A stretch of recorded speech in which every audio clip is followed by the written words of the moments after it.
Muy buenos días, hermanos. Dios nos bendiga enormemente en la meditación de la santa palabra de nuestro Dios. Para empezar, hermanos, vamos a dar una lectura allí en Apocalipsis capítulo 3. Apocalipsis capítulo 3, versículos 14 en adelante. Apocalipsis capítulo 3, versículo 14 en adelante.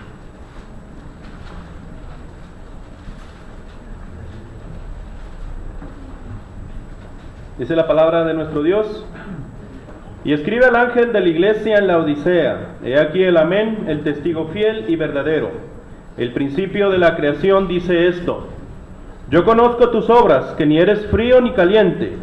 Ojalá fueses frío o caliente, pero por cuanto eres tibio y no frío ni caliente, te vomitaré de mi boca. Porque tú dices: yo soy rico y me he enriquecido y de ninguna cosa tengo necesidad. Y no sabes que tú eres un desventurado, miserable, pobre, ciego y desnudo.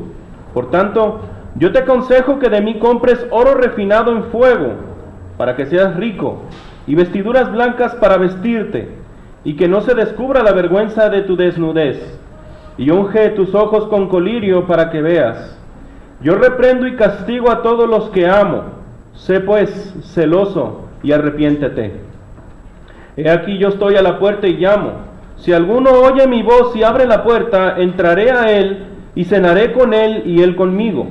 Al que venciere le daré que se siente conmigo en mi trono, así como yo he vencido, y me he sentado con mi Padre en su trono. El que tiene oído, oiga lo que el Espíritu dice a las iglesias. Hermanos,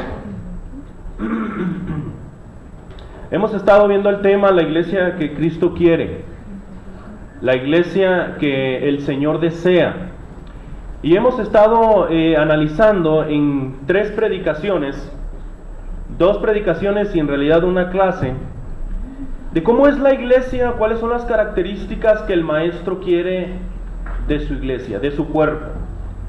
Y empezamos primeramente con una cuestión acerca del simbolismo en el capítulo 1.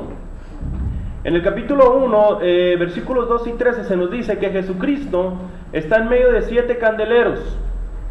Y en el versículo 20 nos dice que esos candeleros se refieren a las 7 iglesias del Apocalipsis. Y precisamente el simbolismo del hecho de que Jesucristo está en medio de esos 7 candeleros quiere decir que Jesucristo está en medio de su iglesia. Y está en medio de su iglesia para cuidarla, para inspeccionarla, para juzgarla. Y eso es bien importante que nosotros lo sepamos, hermanos, porque constantemente estamos siendo inspeccionados, estamos siendo juzgados y por ende estamos siendo cuidados por el Maestro. En primer lugar, miramos, hermanos, que una de las cosas que Jesucristo quiere de su iglesia es que su iglesia sea una iglesia amorosa. A la iglesia que estaba en Éfeso les dice: si no cambias tu actitud, si no regresas al primer amor, voy a quitar tu candelero de su lugar. Es decir, que si ellos no volvían a las primeras obras de amor, la presencia del Maestro ya no iba a estar con ellos. Por eso les dice: arrepiéntete y vuelve a las primeras obras. Otra característica que el Maestro quiere de su iglesia es que la iglesia de Cristo debe ser una iglesia paciente, debe de ser una iglesia fiel. Y nosotros vimos la problemática de esta cuestión, hermanos. Porque es bien importante entender, hermanos, que nosotros como iglesia de Cristo venimos a conformar el templo de Dios en lo colectivo, pero también en lo individual venimos a ser el templo de Dios. Por lo tanto, para que estas cualidades puedan ser evidentes para el Maestro, cada uno de nosotros debe de hacer su esfuerzo. Ya dijimos, en primer lugar, el amor. En segundo lugar, la fidelidad. ¿Por qué? Porque la iglesia de Esmirna era una iglesia que estaba siendo atacada. Y estaba siendo atacada por dentro. ¿Por quiénes? Por la sinagoga de Satanás. Sinagoga quiere decir congregación. Y en aquella ocasión dijimos, hermanos, que había hermanos que pertenecían a la sinagoga de Satanás. Porque Satanás, ¿qué significa? Adversario. ¿Y qué significa diablo? Acusador, calumniador. Y cada vez que nosotros tenemos esas actitudes negativas, calumniar, acusar, ser un adversario en contra del hermano, venimos a formar parte de la sinagoga de Satanás. La pregunta que debemos de hacernos es, ¿pertenezco yo a la sinagoga de Satanás o pertenezco a la iglesia de Cristo? Porque una de las características de la iglesia de Cristo es que sea amorosa, es que sea fiel al Señor, es que sea paciente. Y eso lo aprendimos con la congregación de Esmirna. Otra característica que nos demanda el maestro es que la iglesia sea una iglesia celosa, sea una iglesia que tenga esa veneración, ese respeto por las cosas de Dios, porque eso lo vimos cuando vimos el tema de Pérgamo. Una iglesia que precisamente vivía en donde Satanás tenía su trono. Y todo lo que pasa en nuestra sociedad, hermanos, va a repercutir en nuestros corazones y en nuestra mente. En aquella ocasión vimos cómo Satanás se había entronizado en Pérgamo y también a la iglesia. Se había entronizado política, religiosa, cultural y moralmente. Y eso es una realidad también aquí en nuestra ciudad de Monterrey. Y eso es una realidad aquí en San Bernabé. Y en cualquier ciudad del mundo. Pero el problema y la cuestión aquí es si realmente nosotros tenemos blindado nuestro corazón y nuestra mente de la influencia satánica. Es decir, debemos de ponernos a pensar, hermanos, si Satanás se ha entronizado en nuestros corazones. Es una pregunta que precisamente hicimos cuando vimos el tema de Pérgamo. Otra característica que pide el maestro y que hemos estado analizando fue también con el mensaje a Tiatira. Y era precisamente, el mensaje era precisamente que la iglesia debe ser una iglesia perfectible, una iglesia que siempre debe de correr la otra milla. Es decir, una iglesia que le dice, corre una milla por mí. Bueno, vas a correr por esa persona 2 millas, siempre haciendo el doble, es decir, el doble esfuerzo para la obra del Señor, para que de esa manera podamos ser perfectibles y no perfectos. Porque perfecto muchas veces lo relacionamos con que no comete errores, no tiene pecado, y nosotros siempre vamos a estar cometiendo errores por nuestra misma condición humana. Pero sí podemos ser perfectibles, siempre mejorándonos en el servicio del Señor, siempre agradando a nuestro Dios. Y otra cosa que vimos en cuanto a las características de la iglesia que Cristo quiere, es en quinto lugar, hermanos, una iglesia que sea vigorosa. El vigor en los hermanos es bien importante, porque era algo era el problema que tenía la iglesia de Sardis. Era una iglesia que tenía la fama de ser iglesia de Cristo, pero Jesucristo le dice, para mí tú estás muerta. Y ese era el problema de la iglesia de Cristo en Sardis.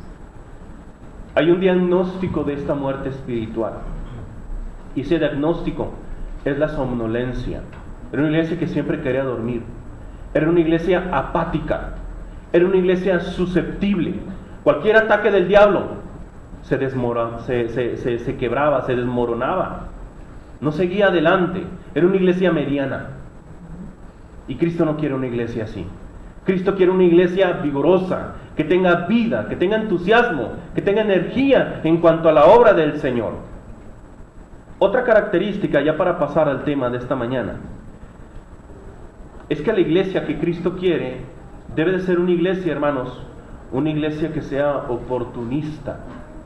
Y la palabra oportunista a veces la relacionamos con algo, con una connotación negativa, pero no debe ser así.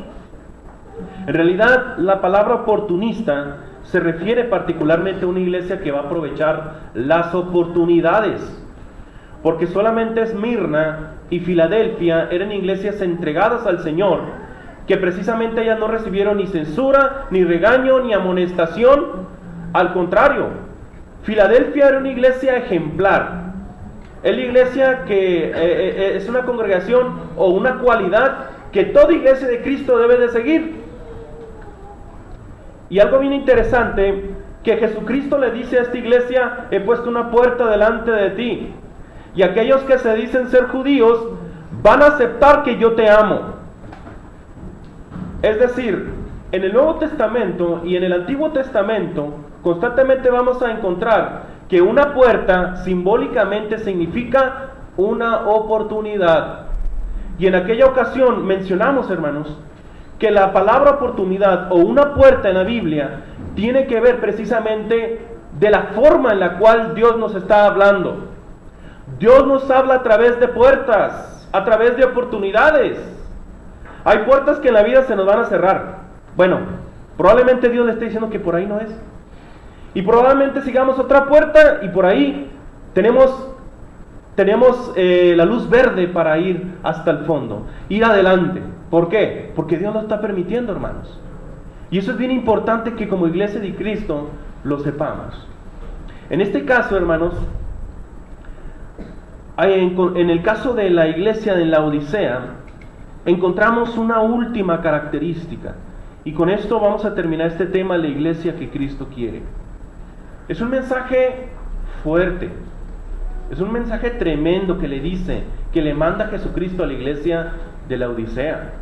Porque les está diciendo, te voy a vomitar de mi boca.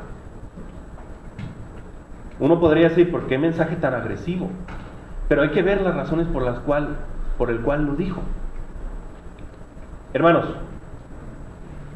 el hecho, o mejor dicho, la característica que nosotros podemos encontrar en la congregación de la Odisea es que la iglesia de Cristo debe de ser una iglesia apasionada por el Señor. ¿Qué significa ser apasionado? Estar enamorado, eso significa de Cristo.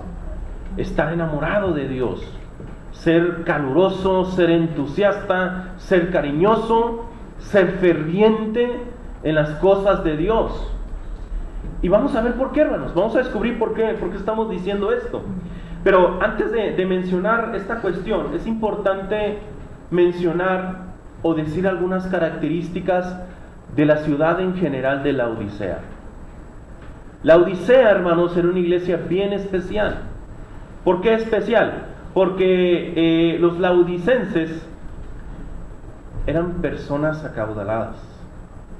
La mayoría de todos los habitantes en la Odisea eran ricos, hermanos.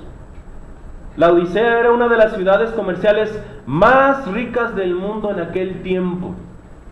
Y no solamente eso, la posición estratégica en la cual estaba.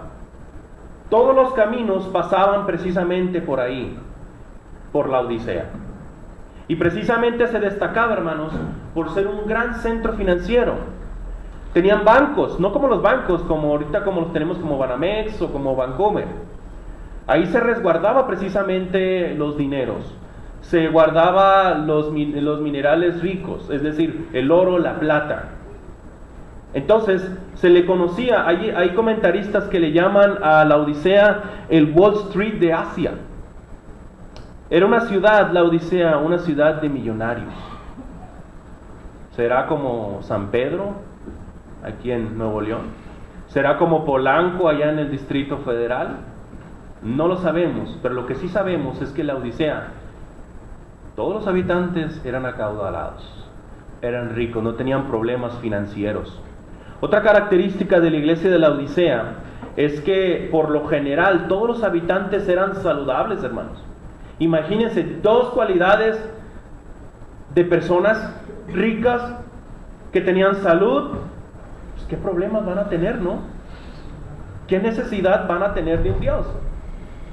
Entonces era una ciudad precisamente saludable porque se encontraban a pocos kilómetros precisamente un centro médico en donde se manufacturaba un polvo frigio. Es decir, se fabricaba un polvo muy especial para curar los ojos. Era una ciudad que se especializaba en curar los ojos.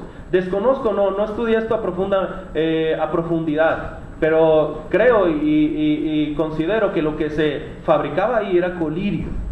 Era precisamente un polvo que se mezclaba con otras cosas, se preparaba el ungüento y se untaba en los ojos, y no sé cuáles eran las propiedades, pero curaba los ojos.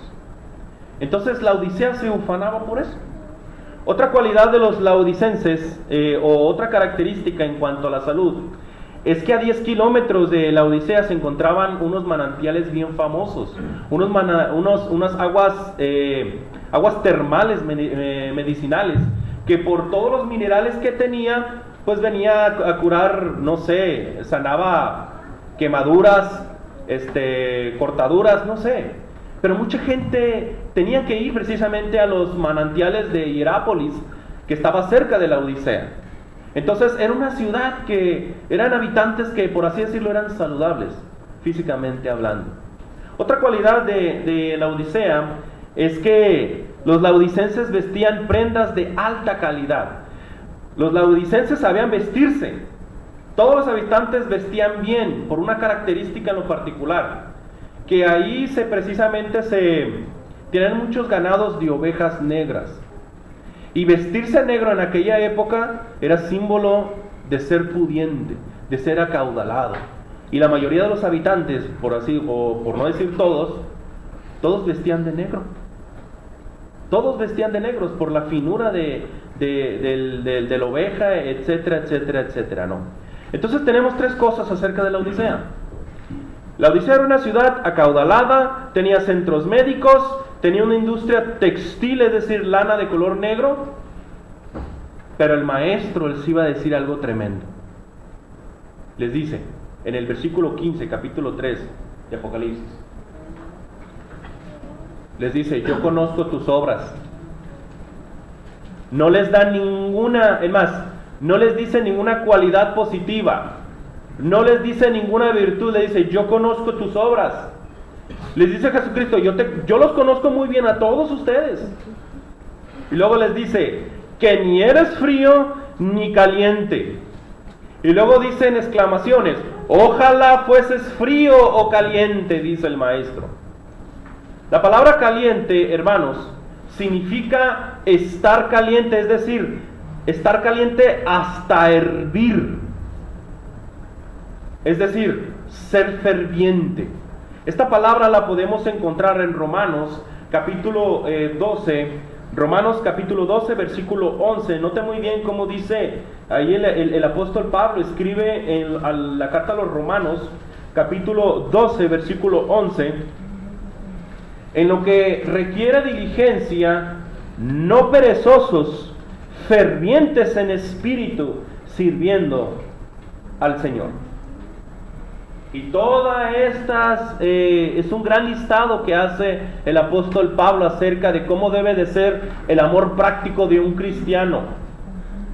Y el amor práctico del cristiano debe de ser así, fervientes en espíritu. En Apocalipsis se dice caliente, ¿sí? Debemos de estar hirviendo en nuestro entusiasmo. ¿Cuántos de aquí se sienten entusiasmados esta mañana? ¿Cuántos de aquí están hirviendo en su espíritu para venir a adorar a Dios? Si me estoy durmiendo es que yo no tengo esa efervescencia. Si no estoy poniendo atención es que realmente yo no estoy hirviendo así como lo están pidiendo. Puede ser que esté cayendo en la categoría de tibio. Hermanos, los laodicenses eran cristianos tibios. ¿Por qué? Porque se creían autosuficientes. Porque como eran ricos, ellos pensaban que no tenían necesidad de la bendición de Dios. Eran orgullosos, eran soberbios. Y ser tibios, espiritualmente hablando, era el estilo de vida de los laodicenses. Debemos de tener cuidado, hermanos, de que la tibieza no sea un estilo de nuestra vida. Pero uno puede preguntarse, ¿cómo actúa un cristiano tibio? ¿Cuáles son las características de un cristiano tibio? Bueno, las características de un cristiano tibio es aquel cristiano que ya no ora en privado. Es aquel cristiano que cuando viene a reunirse y comemos, es la única vez que ora, pero ya en la noche, en lo íntimo, en lo privado, ya no ora. Ni en la mañana ni en la noche. Solamente cuando estamos unidos en grupo, cuando estamos los hermanos, ahí es cuando se ora, pero porque un hermano oró. Un cristiano tibio ya no ora en privado. Un cristiano tibio, hermanos, no estudia la Biblia. Un cristiano tibio ya no hace examen de conciencia, ya no se pone a pensar y dice, a ver, lo que dije o lo que hice, ¿está bien o está mal? La sugerencia, hermanos, y para todos nosotros, empezando el que está en el púlpito, es hacer constantemente examen de conciencia. Es llegar a tu cama, es lo que yo hago, hermanos, llego a mi cama y a veces se me olvida. Llego a mi cama, estoy en mi almohada y empiezo a pensar todas las cosas que hice en el día. Y por naturaleza, hermano, te das cuenta que está bien y que no está, y que está mal. ¿Qué fue lo que hice bien y qué hice mal? Bueno, lo apropiado es aquí decir, para el día de mañana voy a ser mejor para agradar a mi Dios. Voy a cambiar esa actitud, voy a cambiar esas palabras, voy a cambiar esa forma de ser. Pero ese es producto del examen de conciencia que yo voy a hacer todos los días. Porque si no hacemos ese examen de conciencia, hermanos, nunca nos vamos a dar cuenta si somos tibios. Y usted puede seguir su vida así, sin darse cuenta. Los laodicenses no se dieron cuenta de eso, ahorita vamos a ver por qué.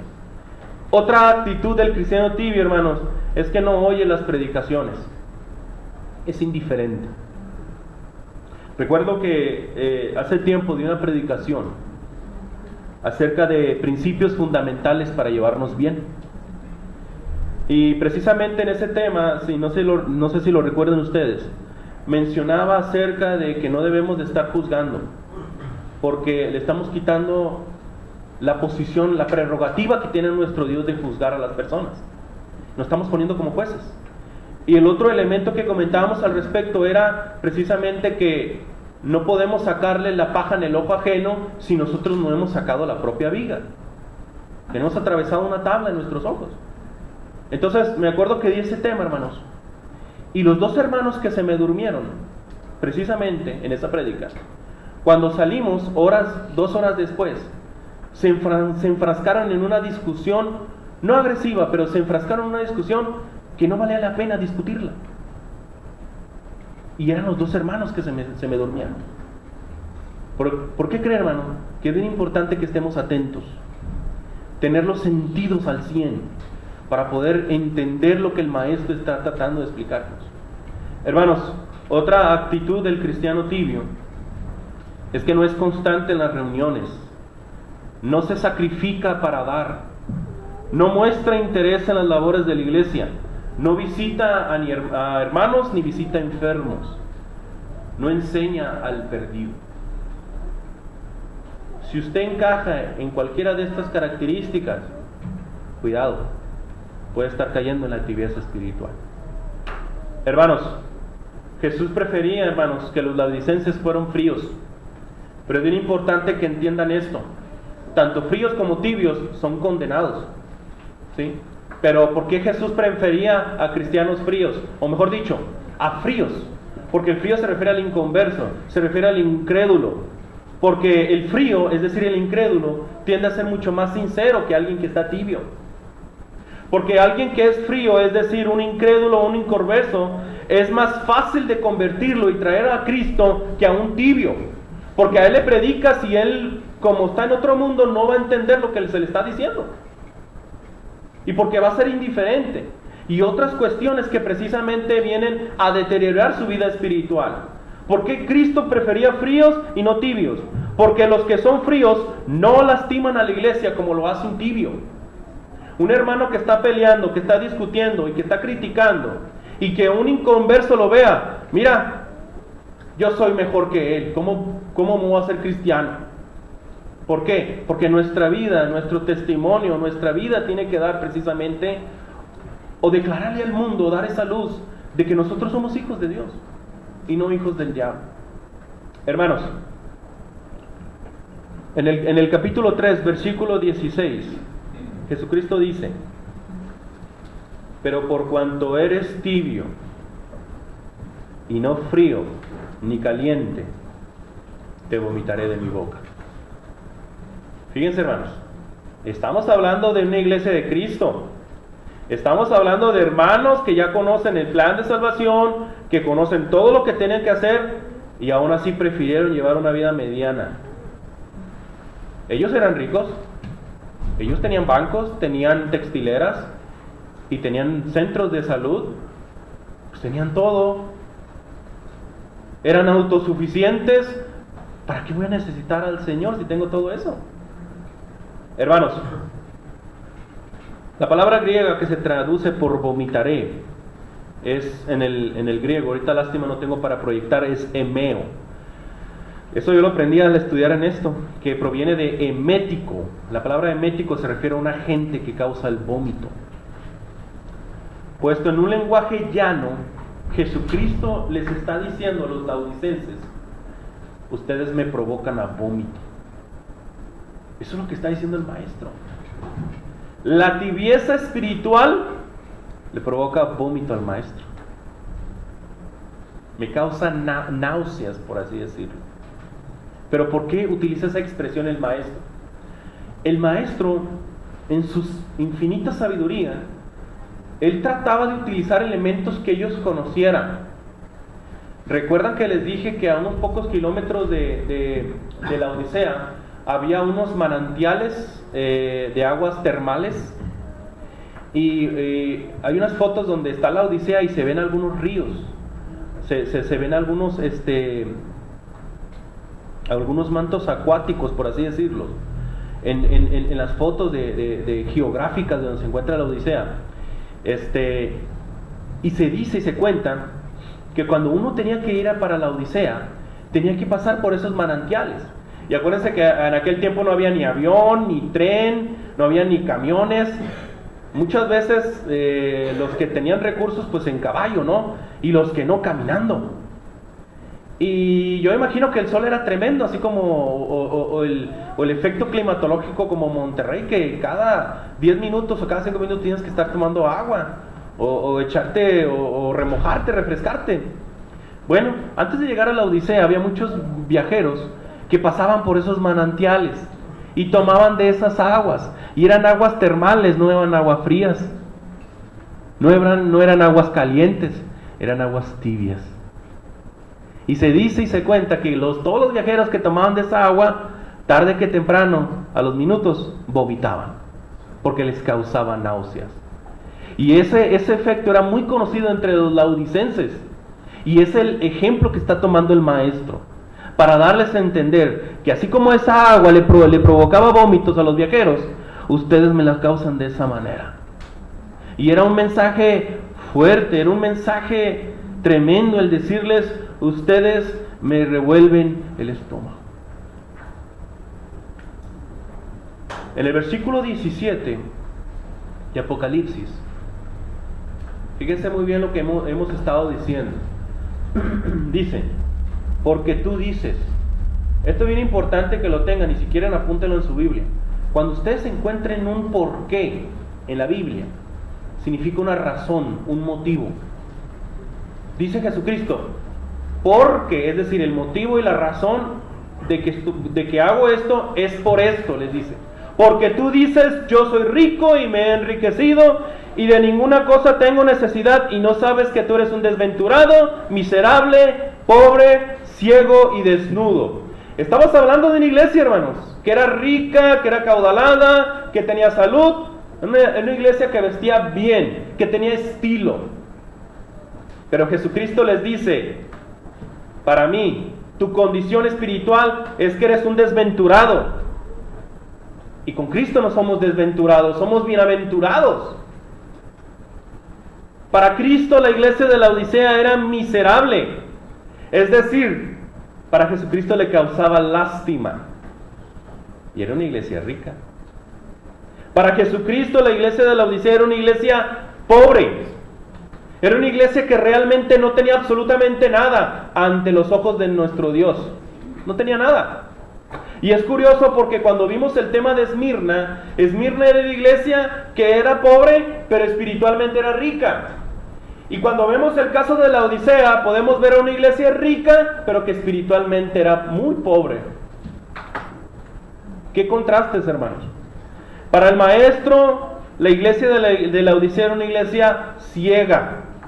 Era una iglesia ciega. Y no solamente eso, era una iglesia que estaba desnuda, a pesar de que tuviera sus vestimentas color negro, que era lo más elevado y lo más costoso de aquel tiempo. Porque al maestro no le importa nada de eso. En el versículo 18 les dice: por tanto, yo te aconsejo que de mí compres oro refinado en fuego, para que seas rico, y vestiduras blancas para vestirte, y que no se descubra la vergüenza de tu desnudez, y unge tus ojos con colirio, para que veas. Si el maestro nos está dando un consejo, tomémoslo. Le está diciendo a la iglesia de la Odisea: yo te aconsejo. Y dice la palabra de Dios, en cada pasaje bíblico, en cada mensaje de cada iglesia, dice: el que tenga oídos, oiga lo que el Espíritu dice a las iglesias. Y nosotros somos la iglesia del Señor. Así que este mensaje no solamente era para los laodicenses, es también para nosotros, para cada uno de nosotros, para la iglesia de Cristo en San Bernabé. ¿Cuál es ese consejo, hermanos? Es el consejo de Cristo para nuestra vida, que debemos comprar. ¿Pero qué debemos de comprar? La palabra comprar, hermanos, no es que literalmente podamos comprar o podamos ganarnos algo espiritualmente hablando, sino que se trata de bendiciones que tienen un costo. Hay un precio por qué pagar por ellas. Y no se refiere en cuestiones monetarias. ¿Qué debemos de comprar espiritualmente hablando? Jesucristo nos dice que debemos de comprar oro refinado en fuego. Y eso es bien importante, hermanos, que lo entendamos, porque es una expresión para referirse a la fe. Si no me equivoco, en 1 de Pedro 1:17 habla acerca de que nuestra fe sea refinada como el oro. Y eso es lo que debemos de estar haciendo constantemente. No solamente el oro refinado en fuego, sino también dice que debemos de comprar vestiduras blancas para cubrir la vergüenza de nuestra desnudez, que es un símbolo, hermanos. El símbolo de las vestiduras blancas en Apocalipsis se refiere precisamente a esas vestiduras de ropas blancas que han sido lavadas y emblanquecidas en la sangre del Cordero, es decir, nuestra alma. Cuando nosotros nos bautizamos, por así decirlo de manera figurativa, se nos pone un manto de color blanco para que podamos cubrirnos. Y ese manto solamente lo podemos adquirir a través de nuestro Señor Jesucristo, a través de la obediencia, solamente de esa manera. ¿Cómo podemos mantenerlo blanco? ¿Cómo podemos mantener esa pureza? Asistiendo, confraternizando con los hermanos, no dejando de congregarnos, y sobre todo, hermanos, precisamente estudiando y aprendiendo cada día más de la palabra de nuestro Dios. Apocalipsis capítulo 19, versículo 8 dice: lino fino, limpio y resplandeciente. Y nos dice que el lino fino son las acciones justas de los santos. El material de ese manto blanco viene a ser las acciones justas de los santos, es decir, las acciones de cada uno de nosotros. Otra cosa que debemos de comprar, hermanos, es el colirio celestial. ¿Cómo podemos hacer esto? Bueno, si dice Santiago que si alguno está falto de sabiduría, pídasela a Dios precisamente, y Él se lo va a dar a raudales, Él se lo va a dar grandemente. Esto quiere decir, hermanos, que si nos falta visión en las cosas espirituales, usted se la puede pedir a nuestro Dios, para que pueda entender la condición espiritual en la que estamos y la situación en la que estamos, para poder hacer los cambios pertinentes. Y ya con esto concluyo, hermanos.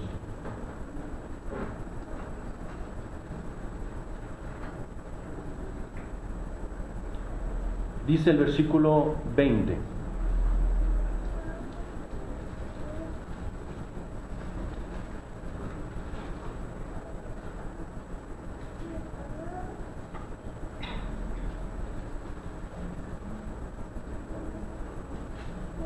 versículo 20, pero antes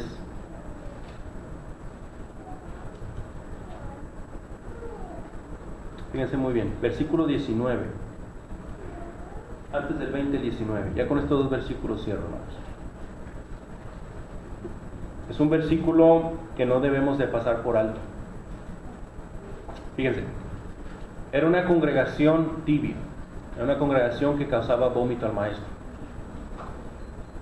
Y el versículo 19 es revelador, hermanos. Fíjense.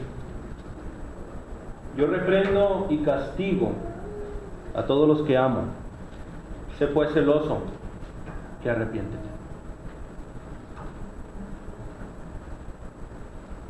A pesar de esas actitudes, el maestro les está diciendo que les amaba. A pesar de que no hacían lo posible para crecer espiritualmente, el maestro les dice: yo reprendo y castigo a todos los que amo.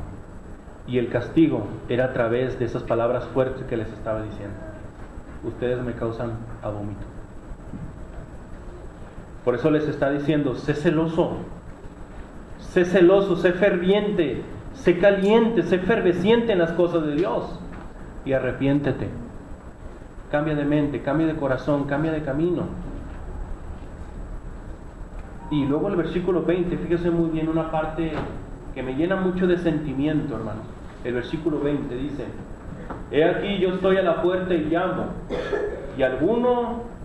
he aquí yo estoy a la puerta y llamo. Si alguno oye mi voz y abre la puerta, entraré a él y cenaré con él y él conmigo.